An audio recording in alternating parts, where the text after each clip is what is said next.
हमारे महाप्रभु जगन्नाथ जी के परम भक्त, उनके वंशज मिले थे परसों तरसों हमको, बंधु महंती, जो कि ना तो धनवान है और ना एक श्रेष्ठ जाति में जन्मे हैं, लेकिन जगन्नाथपुरी से कुछ दूरी पर उड़ीसा के एक गांव में रहते हैं और भिक्षा मांगते हैं घर घर जाकर के। जो मिल जाता है उसी से स्वयं पाते हैं, पत्नी को पवाते हैं, 2 बालक हैं उनको पवाते हैं बस। लेकिन कभी कभी ठाकुर जी इतनी परीक्षा ले लेते हैं कि आज 5 दिन निकल गए और बंधु महंती को पाने के लिए किसी ने भिक्षा नहीं दी है। सब लोग इधर देखो, सावधानी से सुनो।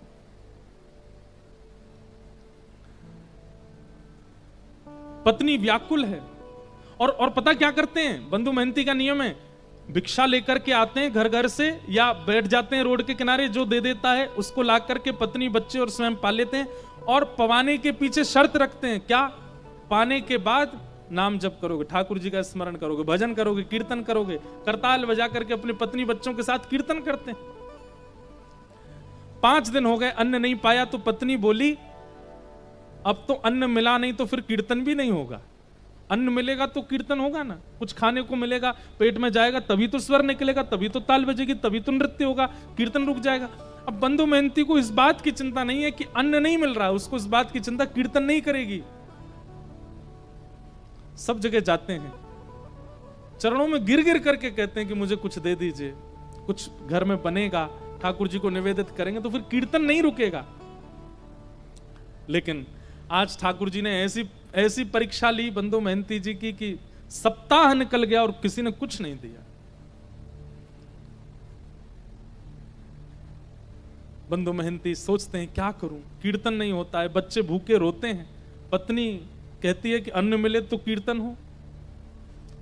रात में मन बनाते हैं, पत्नी को उठाते हैं, बोलते हैं सुनो, मैंने तुम्हें आज तक बताया नहीं, मेरे एक मित्र हैं। अच्छा, बहुत धनवान हैं, बड़े सुंदर हैं, खूब सारे जेवर पहन के घूमते हैं और लाखों करोड़ों लोग उनके चरणों में प्रणाम करते हैं। अच्छा, तुम्हारे मित्र हैं? बोले हाँ मेरे मित्र हैं, मुझे अपना सखा मानते हैं वो। क्या नाम है उनका? बोले मेरा और उनका एक जैसे ही नाम है, मेरा बंधु महंती नाम है, उनका दीन बंधु नाम है, उनका नाम दीन बंधु, हम दोनों मित्र हैं एक दूसरे के।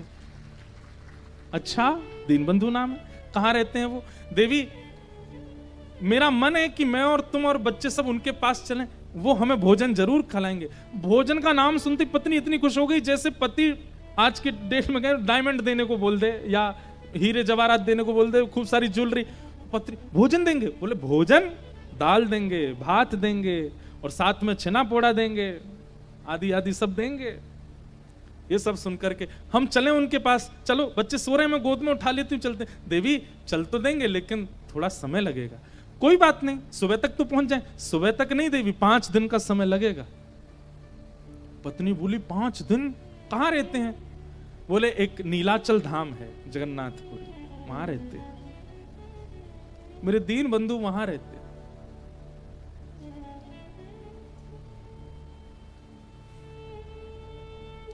पत्नी से झूठ बोला है, मेरे मित्र हैं। कोई बात नहीं, हम सह लेंगे, लेकिन भोजन तो मिलेगा ना वहां पर? हाँ मिलेगा ना, मेरे मित्र हैं। भोजन की बात करती है, वो वस्त्र भी देंगे, अन्न भी देंगे, रहने को घर भी देंगे, चल। और अपनी पत्नी को लेकर के जा रहे हैं और रास्ते भर जगन्नाथ जी से प्रार्थना करते जा रहे हैं, हे महाप्रभु मुझे कुछ नहीं चाहिए, तो मेरी लाज बचाना। मैंने इसको बोला है कि आप मेरे मित्र हो, कहीं आप मित्र बनकर के नहीं मिले तो इसके मन में अविश्वास हो जाएगा, और इसके मन में अगर अविश्वास हुआ नाथ तो मैं क्या करूंगा। अब इसी बहाने से अपनी पत्नी बच्चों से कीर्तन कराते हैं। अब तो 3 ही दिन में पहुंच जाएंगे, कीर्तन करो। कीर्तन करते हैं, जबरदस्ती करवाते हैं, लेकिन ये भी बंधुओं एक प्रकार से भगवत भाव है कि आप स्वयं तो भगवत भजन करते हैं पर अपने मित्रों से और संबंधियों से भी भगवत भजन कराते हो, ये भी एक कृपा है। ठीक है, 1-2 बार कुभाव से करेंगे तो भी चलेगा, करेंगे तो सही। अपनी पत्नी बच्चों को लेकर के बंधु महंती पहुंच गए जगन्नाथपुरी। 5 दिन हो गए, चलते चलते कुछ खाया पिया, पिछले 7 दिन से नहीं खाया, 5 दिनों, बच्चे भूखे प्यासे तड़प रहे हैं, तो कहीं से नरम पत्ते तोड़ के ले आते हैं, कुछ ऐसे सामान मिल जाता है तो बच्चों को खिला देते हैं। जैसे ही जगन्नाथपुरी पहुंचे, दूर से ही नील चक्र दिखाई दिया, ध्वजा लहरा रही है महाप्रभु जगन्नाथ जी की। देख करके अपनी पत्नी पूछे, देखो वो जो ध्वजा दिख रही है ना, बोले हाँ, उसी के नीचे ही मेरे मित्र बैठते हैं, वो उनके घर की ध्वजा है। बस हम तो, बच्चे तो नाचने लगे, कूदने लगे, पत्नी भी आनंदित हो गई। लेकिन महाप्रभु जगन्नाथ जी का आज तक केवल कथाओं में श्रवण किया था, पहली बार देखने जा रहे हैं बंदो मेहनती, ध्वजा देख करके ही मूर्छित हो गए। पत्नी ने बड़ी मुश्किल से होश में लाए। अब तो ज्यों ज्यों मंदिर पास आ रहा है त्यों त्यों नृत्य कर रहे हैं, और बार बार नृत्य करते करते घबरा जाते हैं, और घबरा कर कहते हैं, महाप्रभु जी आप याद है ना, मैंने मित्र बताया है आपको, किसी और को नहीं दिखाना है, मुझे कोई प्रचार नहीं करवाना, कि आप मेरी पत्नी को बस दिख जाना कि आप मेरे मित्र हो, और दिखना भी नहीं, मैं उसको बोल दूंगा आप बहुत व्यस्त रहे, तो बस भोजन प्रसाद पवा देना, इतना करवा देना, बस और कुछ नहीं चाहिए। महाप्रभु जी के मंदिर पहुंचे, जाने कितनी बार ठाकुर जी की स्मृति में बेहोश हो गए। जगन्नाथ जी के मंदिर में प्रवेश किया, महाप्रभु जी के सामने जैसे ही पहुंचे, आहा, जगन्नाथ स्वामी नयन पथगामी भवतु में, महाप्रभु जी के जब विशाल नेत्रों का दर्शन और ये आजानुलंबित भुजाओं का दर्शन किया, बंदो मेहनती नाचने लगे, दौड़ने लगे भीतर की ओर, मानो जैसे महाप्रभु जी बुला रहे हो। देख, मैंने कही थी ना मेरे मित्र हैं, मुझे देखती देख भुजा खड़ी कर ली इन्होंने, कह रहे आजा गले मिल ले। हाँ भुजा तो जाओ मिल लो, अभी नहीं ना, अभी वस्त्र नहीं धुले मेरे, अच्छे स्वस्थ वस्त्र पहनूंगा, ना धो के तैयार, तब जाऊंगा भीतर। एक लाज तो बचा ली ठाकुर जी, अब दूसरी कुछ प्रसाद पवा देना। ऐसे बंदो मेहनती रात भर बैठे रहे मंदिर के द्वार पर, किसी ने भोजन नहीं पूछा। पत्नी बोली, आप तो कह रहे थे कि आपके मित्र भोजन पवाएंगे, दाल भात और जाने क्या क्या आप हमको प्रलोभन दे रहे थे। अरे तू देखा नहीं कितनी भीड़ थी अंदर, कितने लोग बैठे थे वहां पर, अभी सबसे मिल रहे हैं, वो सुबह तक हो जाएंगे, कराएंगे ना हमको। वहीं बैठ करके चिंतन करते जा रहे हैं महाप्रभु जी, कीर्तन करो कीर्तन करो, और तुम पे तो घूम फिर के कीर्तन आता है, अब तो हम कीर्तन तभी करेंगे जब महाप्रसाद मिलेगा। अर्धरात्रि का समय सब चले गए, और बंदो मेहनती केवल हाथ जोड़ करके रुदन करते हुए ठाकुर जी से प्रार्थना कर रहे हैं, नाथ लाज बचा। और तभी महाप्रभु जगन्नाथ जी एक ब्राह्मण का रूप धारण करके आए, अपनी सुंदर थाल में महाप्रसाद स्वयं गए रसोई में ठाकुर जी, और जो महाप्रसाद रखा था जगह जगह से हंडियां उतार करके अपने हाथों से ही महाप्रसाद धर रहे हैं, अपने हाथ से ही दाल ला रहे हैं, और फिर ढूंढ रहे हैं कौन कौन सी सामग्री कहाँ धरी है। सब जगह से, जैसे कोई थाल, माता थाल लगाती है बालक के लिए, उसको ये अच्छा लगता है ये भी पवा देते हैं, ये अच्छा लगता है ये भी तो महाप्रभु जी देख रहे हैं मेरे को भोग में क्या क्या अच्छा लगता है, वो सब सामग्री ढूंढ ढूंढ के निकाल रहे हैं। कटहल की सब्जी धरो, महाप्रसाद धरो, खिचड़ी धरो, इसमें दाल धरो, ये धरो, सब पूरा थाल अपने हाथों से सजा रहे हैं। सुभद्रा जी बलभद्र जी देख करके कितने प्रसन्न हो रहे हैं, वाह आज महाप्रभु, पूरी दुनिया इनकी थाल लगाती है लेकिन आज खुद थाल लगा के लेके जा रहे हैं। ठाकुर जी को अपनी थाली लगानी नहीं आती, उनको क्या चुपचाप से बैठे रहते हैं, लाडले लाल हैं, दूसरे लगा लगा के देते हैं, पर आज बंदो मेहनती की थाल खुद लगा रहे हैं। और थाल के ऊपर वस्त्र रख करके अपने कंधा पे, विशाल थाल है, कंधा पर रख करके ठाकुर जी बाहर आए, और बाहर आकर, अरे कोई बंदो मेहनती नाम का आया है क्या? बंदो मेहनती तो नाम सुनकर के, मेरा नाम किसको पता भाई? मन में सोचा, पत्नी तो सो गई है, मन में सोचा कोई और होगा बंदो मेहनती मेरे जैसा, लेकिन देखा कोई और है भी नहीं, अकेला मैं ही बैठा हूं। ठाकुर जी बड़ी अपनी भौं चढ़ा करके, और जैसे कोई बिना भाव दिए बात करता ना, ऐसी बात कर रहे हैं, ए भाई कौन हो तुम, कहां से आ गए हो, ये फटे पुराने लत्ते पहन, यहां बाहर निकलो, यहां से चले जाएंगे भगवान, पर हम ही बंदो मेहनती हैं। तुम बंदो मेहनती हो? बोले हाँ। अच्छा, अपना और परिचय बताओ। बोले और तो क्या परिचय है? परिचय यही है कि मेरे पास ना तो घर है, ना व्यापार है, ना संपत्ति है, ना धन है, कुछ भी नहीं है, ठाकुर जी को अपना मित्र मानता हूं बस। अरे यही परिचय तो पूछ रहे थे। महाप्रभु जगन्नाथ जी आए थे स्वप्न में, और स्वयं भगवान ही कह रहे हैं, बोले प्रभु महाप्रभु जगन्नाथ जी आए थे स्वप्न में, स्वप्न में आके बोले मेरा मित्र बंधु मेहनती। बोले 1 मिनट रुक जाएंगे? बोले क्यों? पत्नी को उठा दूं, उसके सामने बोल दो ये बात कि मेरे को मित्र कहा महाप्रभु जी ने। अपनी पत्नी को उठा रहे हैं, पत्नी को उठाया, पत्नी बोली क्या हुआ? बोले देख महाप्रसाद लेके खड़े हैं। एक बार दोबारा बोलेंगे ठाकुर जी ने स्वप्न में क्या कहा? बोले ठाकुर जी स्वप्न में आके बोले हमारा मित्र बंधु मेहनती बैठा है बाहर, उसको महाप्रसाद देख के आओ। सुन करके अब महाप्रसाद देख करके तो बच्चे पत्नी खुश हुए, लेकिन बंधु मेहनती तो ये शब्द सुनकर के ही प्रसन्न हो गया कि ठाकुर जी ने मित्र मान लिया। वहीं रोने लगा, ब्राह्मण के चरण पकड़ लिए, बोले सुनिए मेरी तो योग्यता नहीं मैं उनको जाकर के प्रणाम करूं, आपने मेरी लाज बचा ली, पत्नी मेरी तरफ से दंडवत कर देना, एक बार हृदय से लगा लेना। बोले कि समय मिलेगा जगन्नाथ जी खुद ही बुला लेंगे तुमको भीतर, महाप्रसाद पाओ। और सुनो ये थाल बहुत महंगा थाल है, इसको व्यवस्थित ऊपर पहुंचवा देना मंदिर में। जी जी हम पहुंचवा देंगे। अब महाप्रसाद आया, बच्चों ने पेट भर के पाया, पत्नी ने पाया, बंधु मेहनती ने पाया। बंधु मेहनती को भूख थोड़ी ही थी, वो तो भूख मर गई ठाकुर जी की बात सुन करके। रात में बर्तन धो करके विशाल थाल, उसमें रत्न जड़े थे, इतना महंगा थाल।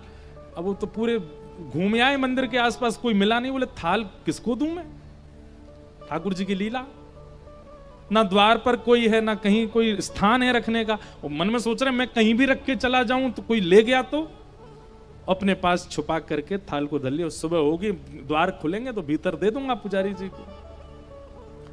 प्रातः काल होते ही महाराज मंदिर में हड़कंप मच गया। ठाकुर जी का थाल चोरी हो गया, ठाकुर जी का थाल चोरी हो गया। रसोई घर से दूसरी आवाज आने लगी, बोले क्यों? हंडियां फूटी पड़ी हैं, चावल बिखरे पड़े हैं, पता नहीं कौन भीतर घुसा था, सारी सामग्रियां फैला दी हैं। ठाकुर जी हैं, व्यवस्थित थोड़ी रहते हैं, यूं यूं उठा दिए होंगे सब सामान, गिर दी होंगी हंडी। हल्ला मचा, ढूंढने लगे, इतने में बंधु मेहनती के नेत्र खुले, अपनी थाल लेकर के मंदिर में ही पहुंच गए। और जैसे इनके हाथ में थाल देखी तो शरीर की अवस्था, वस्त्रों की अवस्था से लगता ही नहीं है कि इसके पास थाल, चोर ही मालूम पड़ रहा था।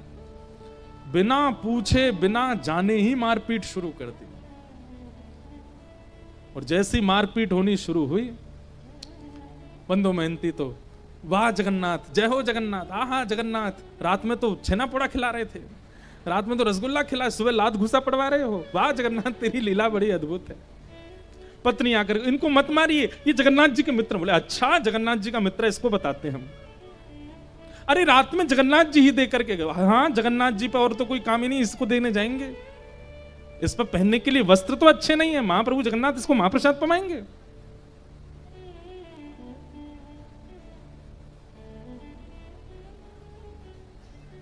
इतना मारा कि बंधु मेहनती बेहोश तो नहीं हुए, पर ठाकुर जी के ध्यान में चले गए। बोले नाथ आपकी लीला, श्रीमद् भागवत में गोपियां कहती हैं, मैवम विभोर हति भवान गदितम नृशंसम संत्यज्य सर्व विषयाम तव पाद मूलम। हे ठाकुर जी सब चीज छोड़ करके भक्त आपकी शरण में आता है, लेकिन आप परीक्षा लेने से बाज नहीं आते, आप बहुत परीक्षा लेते हो। बंधु मेहनती चिंतन कर रहा, वाह नाथ आप चाहो तो सब कुछ देते हैं और आप चाहो तो मारते पीटते भी। ठाकुर जी तुरंत दैतापति राजा के स्वप्न में गए और कहे, बोले मेरा परम सखा बंधु मेहनती यार, तुम्हारे लोग उसको मार रहे हैं, अभी जाओ जाकर के उन लोगों को रोको और उन सबको बताओ। उनका दिमाग नहीं चलता, खुद वो स्वयं नहीं विचार कर सकते। जब मंदिर का ताला नहीं टूटा है, मंदिर के अंदर के सांकर तक नहीं खुली है, तो फिर भीतर से थाल बाहर कैसे चला गया? अरे मानव को ताला तोड़ना पड़ेगा, सांकर खोलनी पड़ेगी, तभी वो किसी सामग्री को चुरा सकता है। पर मेरे लिए कोई द्वार नहीं होता, कोई ताला नहीं, मैं जहां चाहूं जा सकता हूं। बता दो, थाल वो नहीं लेके आया, मैं दे के आया, मेरा मित्र बंधु मेहनती आया। राजा ने आकर के सबको रोका, बोले क्यों मार रहे हो? इन्होंने बोले थाल चुराया, ताला खुला हुआ मिला था क्या? बोले नहीं। बोले रसोई घर में सब सामग्री फैली थी, बोले रसोई के ताले खुले हुए? तो बोले नहीं। बोले भाई जब ताले ही टूटे नहीं तो फिर ये सामग्री बाहर कैसे आई? विचार किया तुमने? बोले स्वयं जगन्नाथ जी देख करके गए, जगन्नाथ जी की आज्ञा बता करके क्षमा मांगी और महाप्रभु जगन्नाथ जी ने आज्ञा कर दी। बोले आज से हमारे मंदिर में सब जो भी कुछ धन राशि आती है, जो भी, वो सब सेवा बंधु मेहनती को प्रदान करो, इनको हमारे मंदिर की सेवा दे दो। आज तक महाप्रभु जगन्नाथ जी के मंदिर की सेवा उन्हीं के वंशज करते आ रहे हैं। परसों तरसों हमें मिले थे, कोई उनके वंश के ही आए थे भुवनेश्वर से, मिल के गए। कैसे कृपालु है नाथ। परीक्षाएं तो बहुत लेते हैं, लेकिन अपने उत्कंठा को डगमगाने मत देना। बस जीवन में पड़ाव बहुत आएंगे, भक्ति मार्ग में रुकावटें बहुत आएंगी, विचलनता बहुत ज्यादा आवेगी, लोगों के द्वारा बहुत कुछ सुनना पड़ेगा, पर आप अपनी मिलन की जो वो भावना है उसको खत्म मत होने दो, वो यथावत रहने दीजिएगा। ध्रुव जी महाराज को 5 महीने में ठाकुर जी मिल गए और ठाकुर जी ने मिलकर के ध्रुव जी की स्तुति श्रवण करी। ध्रुव जी महाराज ने भगवान की पावन स्तुति गा करके चरणों में प्रणाम करके कहा, भगवान भक्ति मुहु प्रवहताम त्वयि में प्रसंगो भूयादनंत महताम अमलाशयानाम ये नांजसोल्वणुमुरु व्यसनम भवाब्धिम निश्चय भवत गुण कथामृतपान मत्त। हे नाथ, मुझे आपकी कथा का व्यसन हो जाए, कृपा करके ऐसा अनुग्रह कर दो। भगवान ने ध्रुव के ऊपर कृपा की। 36,000 वर्ष तक ध्रुव जी ने पृथ्वी पर राज्य किया। तत्पश्चात ध्रुव जी महाराज श्री भगवत धाम को प्रस्थान किए और भगवान ने उनको एक नवीन लोक बना करके दिया जिसका नाम ही है ध्रुव लोक। वहीं पर श्री ध्रुव जी महाराज नित्य बैठ करके भगवान का आराधन और दर्शन करते हैं। बोलो भक्तवत्सल भगवान की जय। ध्रुव जी के वंश में राजा अंग, इनके बेटा बैन, बैन के ही यहाँ भगवान पृथु हुए और पृथु महाराज ने 10,000 कान मांगने का वरदान मांगा। ऐसे सब क्रम सुनाए गए। तत्पश्चात ऋषभदेव महाराज जी का चरित्र सुनाया, जिनके वंश में श्री भरत जी हुए, जो कि अपने तृतीय जन्म में भरत जी महाराज दूसरे जन्म में हिरण बने, तीसरे जन्म में जड़ भरत बन करके आए और रहुगण राजा को इन्होंने ज्ञान उपदेश किया। अद्भुत कथा यहाँ पर सुनाई गई। भूगोल खगोल का वर्णन किया, नरकों का वर्णन किया गया। सब कथाओं को हम प्रणाम मात्र करते और वृत्रासुर की कथा सुनाई गई, जहां पर 4 श्लोक वृत्रासुर ने भक्ति प्रधानता के गाए हैं। भक्ति पथिकों को ये 4 श्लोक याद होने चाहिए। कौन कौन से? श्री अनेक बार हमने इनका विस्तार किया है। अब क्या लगातार हमारी कथा चलती तो हम कहीं कोई प्रसंग विस्तार करते हैं, कहीं कोई करते हैं। तो यहाँ पर अब कृष्ण जन्मोत्सव करना है तो उसके लिए अब चल रहे हैं। वृत्रासुर ने 4 स्तुतियां श्लोक गाई हैं, उनकी बड़ी प्रधानता है। अहम हरे तब पादई कमूल दासानुदासो भवतास्म भूय मनस्मरेता सुपतेर्गुणांस्ते गृणीत वाक्कर्म करोतु काय न नाकपृष्ठं न च पारमेष्ठं न सार्वभौमं न रसाधिपत्यं न योग सिद्धिरपुनर्भवं वा समंजसत्वा विरहैकांक्षे अजात पक्ष इव मातरम खगा स्तन्यम यथा वत्सतरात् सुधार्था प्रियं प्रियैव विषितं विषन्ना मनोरविन्दाक्ष ददीक्षते त्वा ममत्तमश्लोक जनेषु सख्यं संसार चक्रे भ्रमतस्य कर्मभि त्वन्मायया आत्मजादरागहे स्वासक्त चित्तस्य ननाथ भूया। इस प्रकार श्री वृत्रासुर ने भगवान की स्तुति गाई। प्रहलाद जी का पावन चरित्र सुनाया गया। हिरण्यकश्यप नाम के राक्षस के यहाँ पर भक्त प्रहलाद का प्रादुर्भाव हुआ। भगवान को जब कृपा करनी होती है तो विपरीत परिवार में भी भक्तों को जन्म दे देते हैं। लेकिन आजकल के कलयुगी जीव भक्त बालकों को पाकर के मन में विचार करते हैं कि भैया संसार में कैसे रहेगा। लेकिन आप लोग यही मानिएगा कि आपके पूरे खानदान में कोई भक्त नहीं है और एक भक्त बालक हो जाए तो महाप्रभु जगन्नाथ जी ने पूरे कुल को चुना है उद्धार करने के लिए। उसका सम्मान कीजिए, उसकी स्थिति को समझिए। आज भी कोई सुबह मिलने आए थे, उनमें भी एक छोटी सी लाली बेचारी, उसके लिए भी उनकी माता जी बोल रही थी कि इनके परिवार में कोई और इनकी भावना को समझता नहीं। बंधुओं, एक भक्त यदि कुल में उत्पन्न होता है तो ठाकुर जी की कृपा से होता है। आपने कोई प्रयास नहीं किया। कई जगह ऐसा होता है दादा दादी भक्ति कराते हैं, माता पिता भक्ति कराते हैं, तब बालकों में भक्ति जागृत होती है। पर कई जगह ऐसा होता है किसी में भक्ति नहीं है लेकिन वो बालक बचपन से ही वैष्णव भक्त हो जाता है, अपने आप उसकी रुचि कथाओं में बढ़ने लग जाती है। इसका मतलब है ठाकुर जी ने चुना है। ठाकुर जी चाहते हैं कि आप भक्ति भाव में आओ। आजकल बहुत सारे बालक ऐसे मिलते हैं जो सब काम करते थे, लेकिन अचानक से कोई रील ऐसी देख ली, कोई वीडियो ऐसी उनके सामने आ गई, उसको देख लिया, महाभागवत प्रसंग सुन लिए, बस वो प्रसंग सुनते ही उनके चित्त में परिवर्तन आने लगा।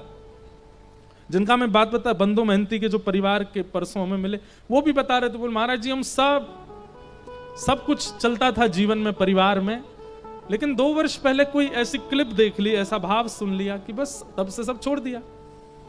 वचनों में बहुत ताकत है। मुझे ऐसा लगता है कलयुग में परमात्मा कहां है? वाणी में है। वाणी में परमात्मा विराजमान है। ये वाणी चाहे तो व्यक्ति को साधक बना दे, और यही वाणी चाहे तो व्यक्ति को महाकुकर्मी बना दे। वाणी चाहे तो व्यक्ति को जीवन उद्धार करने के मार्ग पर पहुंचा दे, और वाणी चाहे तो आत्महत्या करने पर मजबूर कर दे। वाणी ही श्री कृष्ण है। आज पूरी सृष्टि का संचार वाणी से हो रहा है, और उस वाणी में अगर नाम विराजमान हो जाए तो उस वाणी से कितनों का अध्यार हो जाएगा। तो किसी कुल में यदि भक्ति नहीं है और वहां एक भक्त का आगमन हो जाता है, तो इसका मतलब भगवत कृपा करके वहां आएंगे। 2 प्रमाण दे रहे हैं हम। पहला, रावण के पूरे कुल में कोई भक्त नहीं है, लेकिन परम भागवत श्री विभीषण जी हो गए। रावण की वजह से लंका की पृथ्वी पर राम जी के चरण नहीं पड़े हैं। विभीषण ने इतना नाम जप किया है, इसलिए हनुमान जी भी गए हैं, राम जी भी गए हैं, लक्ष्मण जी भी गए, पराम्बा जगदम्बा श्री सीता जी भी विराजी हैं। क्यों? क्योंकि एक वैष्णव वहां रहता है। एक वैष्णव के नाम गुणगान की वजह से पूरा राम दरबार इकट्ठा हो सकता है लंका में, और यहां एक वैष्णव के नाम गुणगान से भगवान खंभ भेदन करके नृसिंह बन के प्रकट हो जाते हैं। हम यहां पूरे दिन घर सजाते रहते हैं, ठाकुर जी कभी तो आओ, ठाकुर जी हमारे घर में पधराओ, इत्र लगाते हैं, चौक पुराते हैं, गोबर से लेपन कर देते हैं, सजाते हैं, ठाकुर जी आते ही नहीं। लेकिन विपरीत अवस्था के परिवारों में एक भक्त यदि पुकार करता है तो ठाकुर जी पहुंच जाते हैं। इसका मतलब क्या है? उसकी पुकार में सामर्थ्य है ठाकुर जी को बुलाने की। हमारी पुकार अभी उस योग्यता से हुई नहीं। प्रहलाद विपरीत परिवार में जन्मे हैं। अरे दूर दूर तक कोई व्यक्ति ऐसा नहीं है जो भगवत। मैं एक बात कथा में कहा करता हूं, माताजी डॉक्टर हैं, पिताजी डॉक्टर हैं, भैया डॉक्टर है, चाचा डॉक्टर हैं, दादाजी डॉक्टर हैं, तुम भी डॉक्टर बन गए, कोई बड़ी बात नहीं है। लेकिन माताजी डॉक्टर नहीं, पिताजी नहीं, दादाजी नहीं, चाचा नहीं, दूर दूर तक खानदान में, और तब आप डॉक्टर बन जाओ तो आपके चर्चे बुआ फूफा के खानदान तक होते हैं। अरे भाई उसको देखा डॉक्टर बन गया। जहां सभी डॉक्टर होते हैं वहां आप भी बन जाओ तो पता नहीं तुम भी डॉक्टर ही होंगे, सब डॉक्टर, हाँ हम भी डॉक्टर। वहां तो ऐसे जैसे मानो भंडारे में डॉक्टर बन गए हम, ऐसा लगता है। ठीक वैसे ही भैया दादी भी भक्त हैं, दादा भी भक्त हैं, पिताजी भी भक्त हैं, मैया भी, आप भी भक्त बन गए। उसमें इतनी पूछ वाली बात नहीं है। लेकिन सब विपरीत हैं और तब आप भक्त हो। उस समय महाप्रभु जगन्नाथ जी को स्मरण किया करो, ये आपकी कृपा है। आप चाहते हैं कि मैं नाम गाऊं इसलिए गा रहा हूं। इसलिए विपरीत अवस्था में जब कोई वैष्णव भक्त बालक होता है उस पर भगवत कृपा है। श्री प्रहलाद जी महाराज हिरण्यकश्यप के यहां पर जन्मे। पिता के पूछने पर नवदा भक्ति का प्रवचन सुनाया तो पिता को क्रोध आ गया। किसने सिखाया तुझे? गुरुकुल में तो पढ़ाते नहीं। गुरुकुल के गुरुजी ने कहा कि ये तो गर्व से ही सीख के आया है, हमने कुछ नहीं सिखाया इसको। आज क्रोध में भर करके प्रहलाद को पकड़ लिया हिरण्यकश्यप ने। अनेक प्रयास किए लेकिन नहीं मार पाए।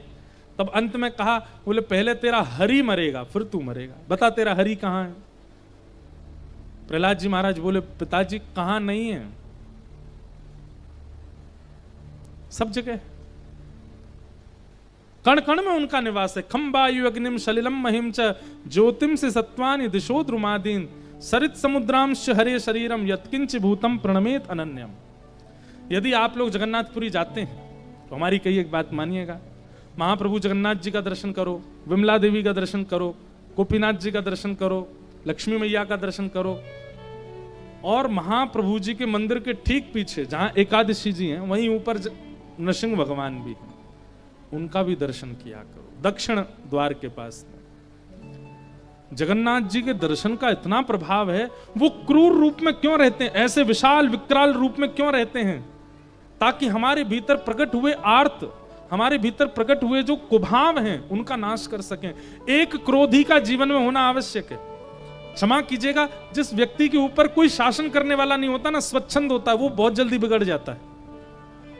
लेकिन जिस व्यक्ति के ऊपर एक शासन करने वाला होता है, एक व्यक्ति ऐसा है जो उसको रोकेगा भी, टोकेगा भी, डांटेगा भी, उसके भय के कारण कई बुरे कामों से वो बच जाता है। परिवार में अगर एक व्यक्ति भी बड़ा डांटने वाला नहीं है तो बच्चों की बिगड़ने की संभावना बहुत ज्यादा है। सब लाड़ करते हैं, सब प्यार करते हैं, तो ऐसे घर के बच्चे ज्यादा बिगड़ैल होते हैं। ठीक वैसे ही हमारे राधारमण जी भी मीठे, हमारे राधा वल्लभ जी भी मीठे, जगन्नाथ जी भी मीठे, गोपीनाथ जी भी मीठे, सबरे ठाकुर तो मीठे हैं। हमारे हृदय के बिगड़ने की संभावना बहुत ज्यादा है। इसलिए तब जाकर के नरसिंह भगवान का दर्शन किया करो।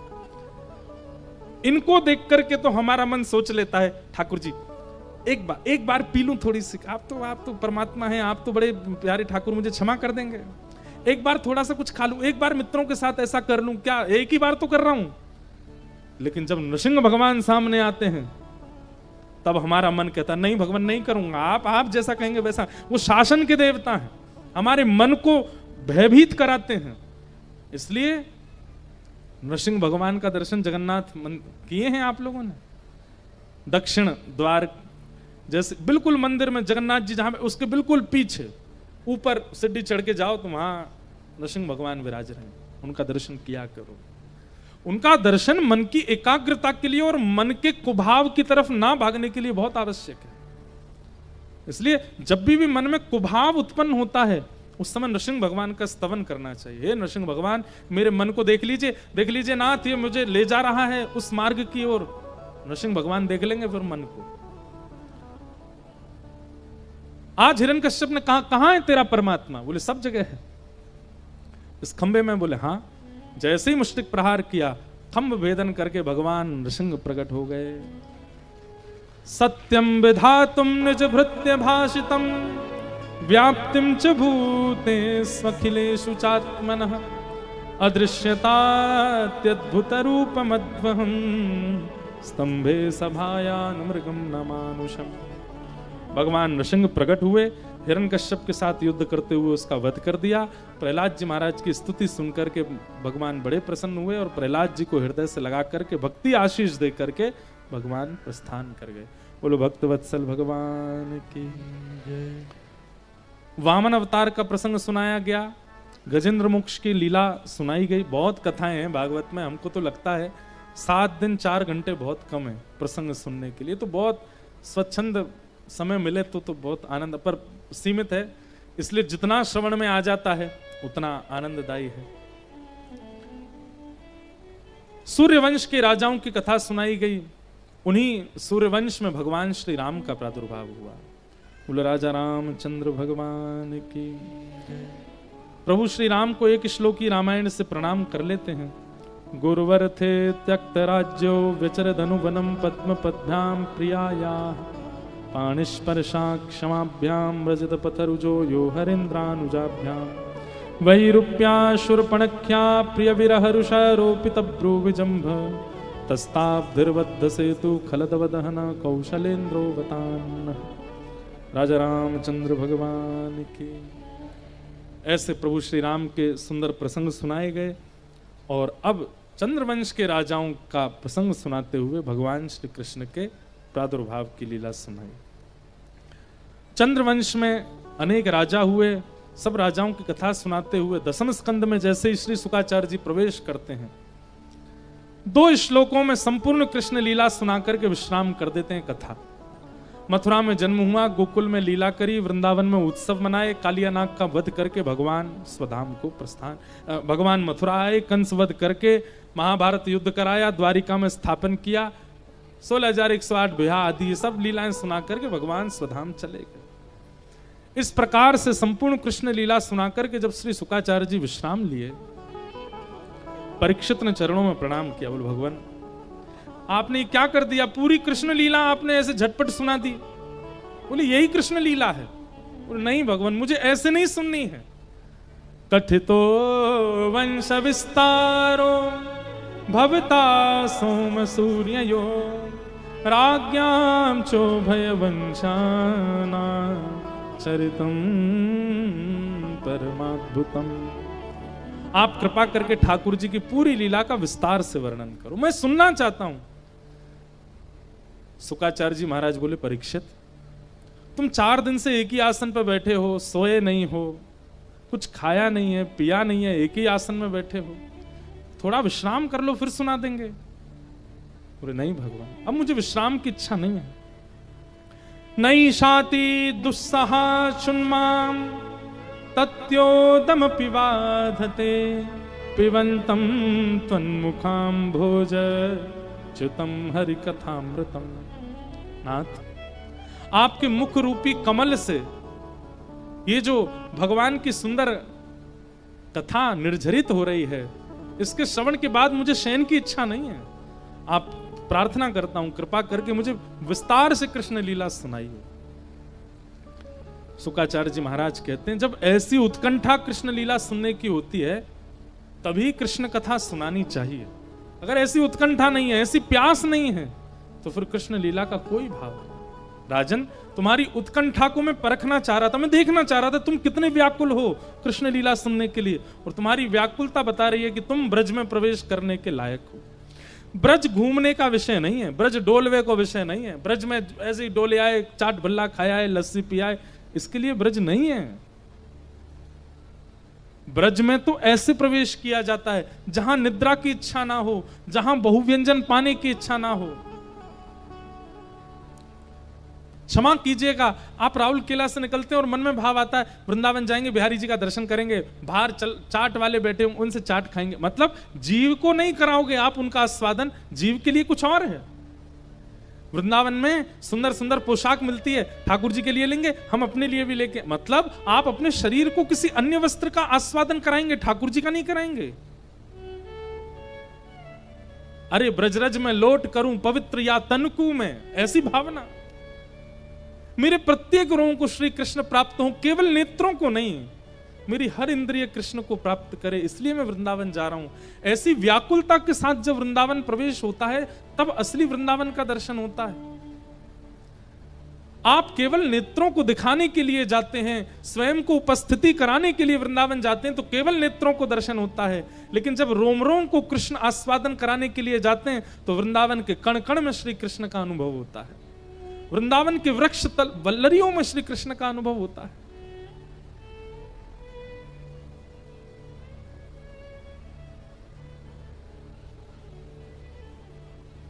वृंदावन भाव सामान्य नहीं है। अरे यहां पर सुखदेव जी महाराज कथा नहीं सुना रहे परीक्षित को, 2 श्लोकों में पूरी कथा सुना के विश्राम कर दी।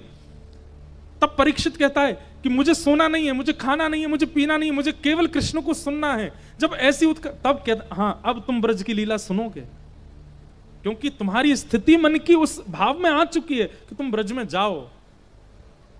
यहां हम शरीर लेके पहुंच जाते हैं वृंदावन, जहां हमारी इंद्रियों का इच्छा ही नहीं है भगवत दर्शन की।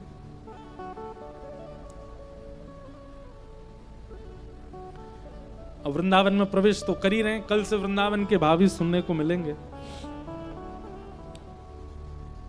शुकाचार्य जी कहते हैं कि अब तुम योग्य हो गए हो, अब मैं तुम्हें ब्रज लीला सुनाता हूं।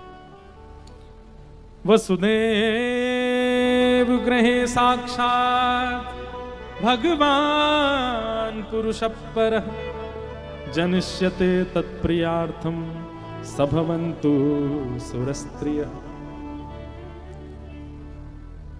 वसुदेव जी महाराज के यहां पर मैं अवतार लूंगा ऐसा भगवान ने आकाशवाणी करके बताया। वसुदेव के घर में साक्षात परमात्मा ही मैं कृष्ण बनकर के आ रहा हूं, सब देवी देवता सावधान हो जाओ, और पृथ्वी तुम चिंता मत करो, मैं आ रहा हूं। भगवान ने ऐसी आकाशवाणी कर दी। यहां पर वसुदेव जी महाराज का भी प्रादुर्भाव हो चुका है, धीरे धीरे वे बड़े हो गए। वसुदेव जी का विवाह कंस ने अपनी चचेरी बहन देवकी के साथ कराया। अपनी बहन को विदा करने के लिए स्वयं जा रहा था, तभी देवताओं ने आकाशवाणी करके कहा कि इन्हीं का अष्टम गर्भ तुम्हारा काल होगा। ये खबर पाते ही कंस को क्रोध आ गया, अपनी बहन को ही मारने के लिए तलवार उठा ली। वसुदेव जी ने चरण पकड़ लिए, इनको मत मारो, हमारी जितनी संतान होगी हम सब तुमको दे देंगे, इनको मत मारो। इस विश्वास पर कंस ने छोड़ दिया, 6 बालकों को कंस ने मार दिया और 7वें बालक के रूप में बलराम जी आए। बोलो बलराम जी महाराज की जय। बलराम जी दोनों माताओं के लाला हैं। ये रोहिणी नंदन भी हैं और देवकी नंदन भी हैं। ये कुछ महीने देवकी मैया के गर्भ में रहे और फिर कुछ महीना रोहिणी मैया के गर्भ में रहे, इसलिए इनका नाम शंकर्षण भी है। श्री बलराम जी महाराज ने दोनों मैयाओं को सुख प्रदान किया। सब लोग इधर देखो।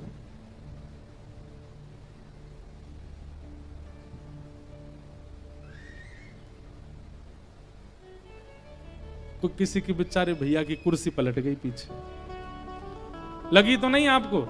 हाँ ठीक हो, बोले बढ़िया, जगन्नाथ जी मंगल करेंगे सब। यही पिक्चर देखते देखते गिर जाते तो जरूर लगती। कथा में बैठे हुए इसलिए कुछ नहीं होगा, सब बढ़िया मंगल में है यहाँ तो। वाह। तो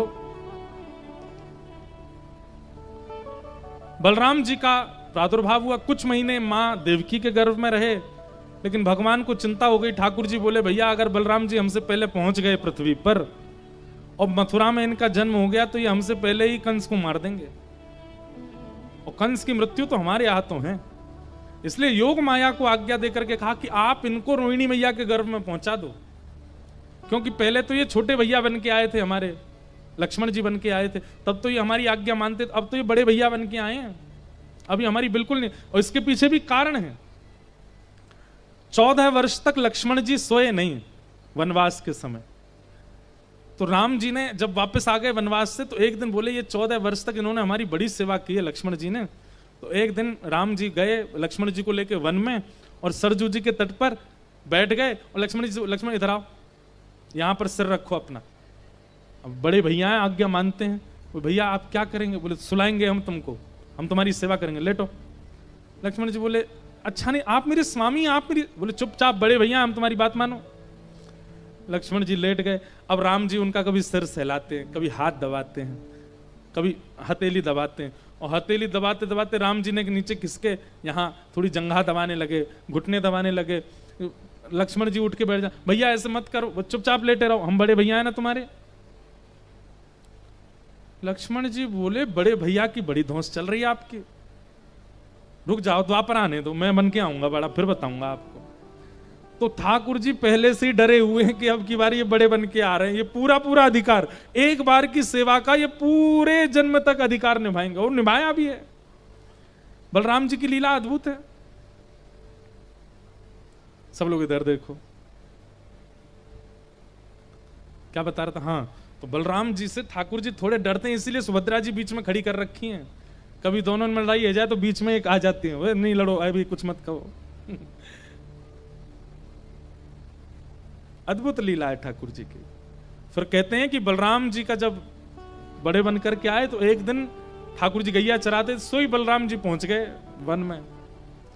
ठाकुर जी लाला, ठाकुर जी अरे दाऊ दादा यहाँ क्या कर रहे हो?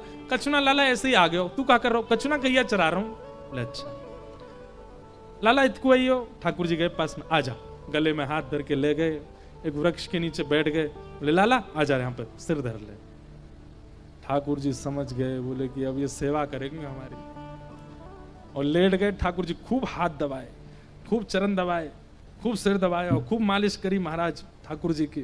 ठाकुर दाऊ दादा है गए हो बस, अब मैं ठीक, चुपचाप, बड़े भैया ना हमारी बात मान। बोले हमें सब पता है आप कब की कसर पूरी कर रहे हो। तो भले ही परमात्मा है श्री कृष्ण, लेकिन दाऊ दादा से डरते हैं कृष्ण रूप में भी। राम जी में तो सबसे बड़े बनकर के आए थे, लेकिन कृष्ण लीला में तो ठाकुर जी को पता है ना हमारा स्वभाव चंचल है, इसलिए जानबूझ करके बड़े बना करके भेजा कि एक ऊपर होना चाहिए नाटने भटकारने वाला, नहीं तो अपने चंचल स्वभाव से ना जाने हम क्या क्या कर देंगे। इसलिए बलराम जी उनकी बात मानते हैं ठाकुर जी। कभी अगर ठाकुर जी बहुत परेशान कर रहे हो ना, नहीं दर्शन दे रहे हो, नहीं भक्ति वर्धन कर रहे हो, नहीं नाम जप में लाभ हो रहा हो, नहीं कथा में रुचि बन रही हो, तो बलराम जी से कहो दाऊ दादा देख लो, समझा लो इनको, ये हम हमारे साथ ऐसे कर रहे हैं, हमारी भक्ति में वर्धन नहीं होता, हमारे भाव में वृद्धि नहीं हो रही है, हमारा प्रेम लेस होता जा रहा है। दाऊ दादा पकड़ेंगे फिर इनको, अरे लाला राहुल केला को एक छोरा मुझे शिकायत कर रहा हो, बाकी भक्ति नहीं बढ़ रही है। नहीं दाऊ दादा आप आज्ञा करेंगे तो बढ़ा देंगे हम। तो दाऊ दादा से कभी कभी शिकायत कर दिया करो ठाकुर जी की, पर वे वजह मत करना। जिसने बहुत भक्ति भाव रखा हो वही दाऊ दादा से कह सकते हैं कि आप ठाकुर जी को ने कहो ना थोड़ा प्रेम बढ़ावे चित्त में, ये कभी अनुभव करावे अपना। क्यों बड़े हैं, अग्रज हैं ठाकुर जी के, और ठाकुर जी का स्वरूप है वो नित्य प्रणाम करते हैं दाऊ दादा को, नित्य दंडवत करते हैं। बोलो बलराम जी महाराज की जय। सुभद्रा जी के बारे में भी एक दिन बताएंगे कथा में, दाऊ दादा के भी, क्यों तीनों विराज रहे ना, सबका भाव आना चाहिए कथा में। तो दाऊ दादा का जन्म हुआ कहां? गोकुल में रोहिणी मैया के गर्भ से। रोहिणी मैया ये वसुदेव जी की 7 पत्नियों में से एक पत्नी है। रोहिणी मैया के गर्भ से दाऊ दादा का जन्म हुआ। अब 8वां बालक होने वाला है। कंस ने यहां सैनिक बढ़ा दिए, डबल डबल ताले लगवा दिए। भादों का महीना, अष्टमी तिथि, मध्य रात्रि हुई है, बिल्कुल चंद्रमा मध्यस्थ हैं, गहरी निद्रा में सब लोग सोए हैं, पूरे विश्व के लोग गहरी निद्रा में सोए हैं। आकाश से मंदम मंदम जलधारा गिर रही है। जलधारा नहीं लग रही, ऐसा लग रहा मानो कोई इत्र के गुलाब जल के फुहार गिर रहे हो। इतनी सुगंधी आ रही है पृथ्वी में से, सबको इतना सुख का अनुभव हो रहा है, इतने आनंद में सब निमग्न हो चुके हैं, सब गहरी निद्रा में सोए हैं। और तभी कंस के कारागृह में मथुरा में भादों की अष्टमी की मध्य रात्रि को दिव्य तेज प्रकट हुआ और श्री देवकी मैया के गर्भ से साक्षात परमात्मा श्री कृष्ण का प्रादुर्भाव हुआ। बोल बाल कृष्ण लाल की, श्री जगन्नाथ महाप्रभु की, राधा रमन लाल की, प्यारे गिरधर लाल की जय जय श्री। शंख चक्र गदा पद्म चतुर्भुज रूप धारण करके ठाकुर जी प्रकट हुए। और शंख चक्र गदा पद्म धारण करके विशाल नहीं, छोटे से 1 दिन का बालक जितना बड़ा होता उतने ही बड़े हैं ठाकुर जी, लेकिन शंख चक्र आदि सब हाथ में लेकर के ठाकुर जी प्रकट हुए हैं। उनके रूप का वर्णन किया गया। कैसे लग रहे हैं ठाकुर जी? अद्भुत रूप धारण करके ठाकुर जी आए। देव की वसुदेव मैया ने चरणों में प्रणाम किया। वसुदेव जी को तो नेत्र सजल हो गए, पर देव की मैया अभी भी भाव में। ठाकुर जी बोले मैया आप प्रसन्न नहीं हो? देव की मैया बोली प्रसन्न तो बहुत हूं, पर आप जिस रूप में आए हो मुझे बिल्कुल भी ऐसा नहीं लग रहा कि मेरे गर्भ से बालक जन्मा है। अरे बालक जन्म लेता है तो बालक के प्रसव की पीड़ा, बालक का रोना, बालक का वो चंचल स्वभाव तुरंत मां के हृदय पर लग करके दुग्धपान, उससे मां को अनुभव होता है कि मैंने बालक को जन्म दिया। आप तो ऐसे बिल्कुल परमात्मा की तरह प्रकट हो गए हो। मैया हम इसलिए ऐसे बनकर के आए हैं, महाराज कंस जन्म लेते ही मारने आता बालकों को। बोले आपको कंस की चिंता है, मेरी चिंता नहीं है। देव की मैया की इस बात ने ठाकुर जी को थोड़ा भावुक कर दिया। बोले मैया ठीक है, तो हम छोटे बालक बन जाते हैं। और नन्हे से गोपाल जी बन गए, वस्त्र आदि उतार दिए, शंख चक्र गदा पद्म मंत्र ध्यान कर दिए, थोड़े थोड़े रोने लगे।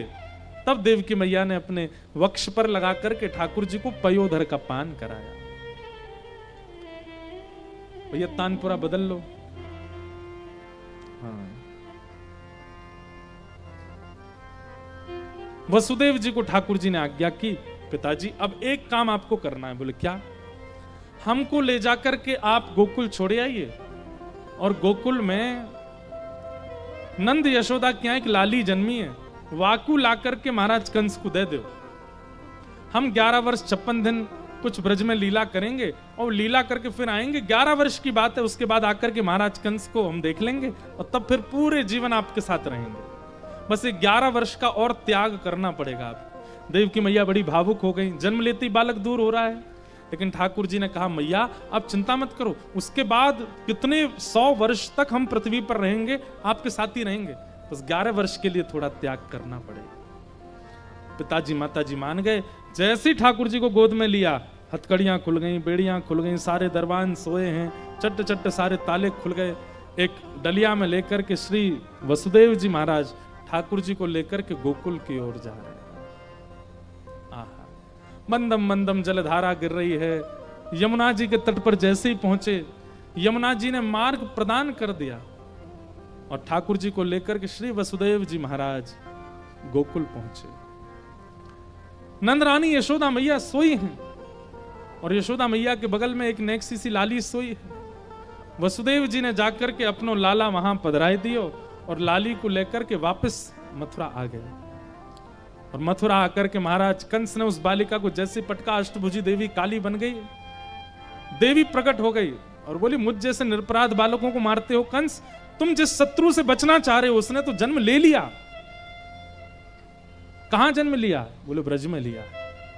आहा, कंस यहां ठाकुर जी को ढूंढवाने का प्रयास कर रहा है, आप हमारे साथ गोकुल चलो। यशोदा मैया 80 बरस की है गई लेकिन अभी तक लाला नाए भयो। लो वसुदेव जी अब निकले हैं मथुरा से, यहां तो गोकुल पहुंच गए, सब काम है गए।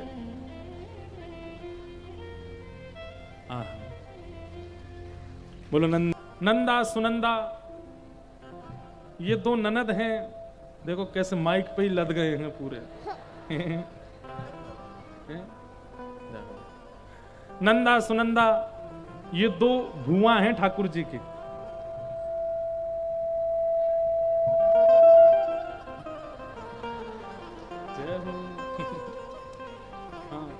खोच मत जाइयो भैया।